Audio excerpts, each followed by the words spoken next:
দশম জাতীয় সংসদ নির্বাচনে ঢাকার অন্যান্য আসনের মতো ঢাকা ১ আসনেও ভোট কারচুপি এবং জাল ভোটের অভিযোগ উঠেছে। দোহারের বিভিন্ন কেন্দ্রে দেখা যায় অপ্রাপ্ত বয়স্কদের ভোট প্রদান করতে। প্রিজাইডিং অফিসারের স্বচ্ছতা নিরপেক্ষতা নিয়ে আমি সন্দিহান। ৫ বছর পরে একটা ভোট, এটা তো দেওয়ার অধিকার সবারই আছে। ঢাকা ৪ আসনের শ্যামপুর ও পোস্তগোলার কেন্দ্রগুলো থেকেও এসেছে জাল ভোট দেওয়ার অভিযোগ।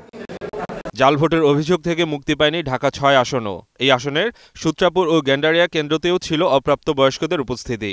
নিউটনে পড়ে এখন ভোটার হয়েছি, ভোটার তো করছে। আমি প্রথমবার ভোট দিতে আসছি, আমার খুব ভালো লাগতেছে ভোটটা। এসব জালিয়াতির বিরুদ্ধে কোনো পদক্ষেপ নেয়নি প্রিজাইডিং অফিসার আর আইনশৃঙ্খলা বাহিনীর সদস্যরা। এই বিষয়ে প্রিজাইডিং অফিসারের সঙ্গে কথা বলতে গেলে অপারগতা প্রকাশ করেন তারা।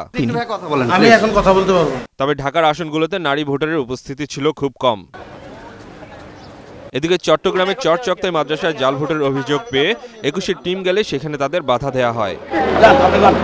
মাহমুদ হাসান, ২১ টেলিভিশন, ঢাকা।